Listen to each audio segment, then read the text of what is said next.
সামান্য আপনাদের দৃষ্টি আকর্ষণ করতে চাই। সবাই একটি ঘোষণা শুনবেন। হাইকোর্ট থেকে 18 কেসপত্র বাতিলের যে রায় দেওয়া হয়েছে সেই রায় 1 মাসের জন্য স্থগিত করেছে। আমরা কি হাইকোর্টের রায়ের দিকে তাকিয়েছিলাম? আমরা কি হাইকোর্টের রায়ের দিকে তাকিয়েছিলাম? আমি সামান্য ব্যক্তিদের পক্ষ থেকে এটা ঘোষণা দিচ্ছি, আমার পক্ষের রায়তের প্রতি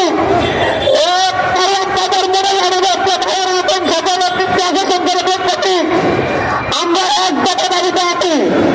আমাদের এক দফা দাবি হলে যতক্ষণ পর্যন্ত না সংসদে আইন পাস করে সরকারি চাকরির সকল করে সকল কারণের বৈষম্য নিরক্ষতা শুধুমাত্র দুর্নীতি গোষ্ঠী ও প্রতিবন্ধীদের জন্য 10% কোটা রাখা যেতে পারে।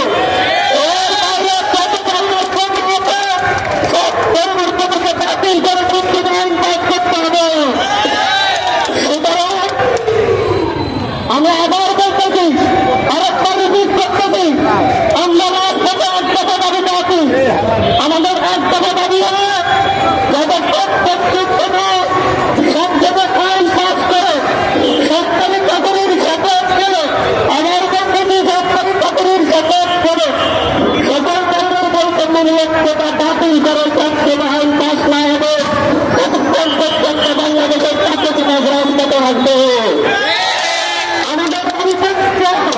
আমাদের হাইকোর্টের কাছে কোনো দাবি ছিল না, এখন নেই। আমাদের দাবি নিয়োগের কাছে সরকারের কাছে সরকার বিভিন্ন ঘোষণা দেবে, তারা আমাদের দাবি মেনে নিচ্ছে এবং তারা সংসদে আইন পাস করবে। ঠিক সেই মুহূর্তে আমরা রাজপথ থাকবো। তারা আমাদের আন্দোলনকে নির্যাতিত করতে চেষ্টা করতেছে। আমরা কি নির্যাতিত হবো? আমরা কি নির্যাতিত হবো?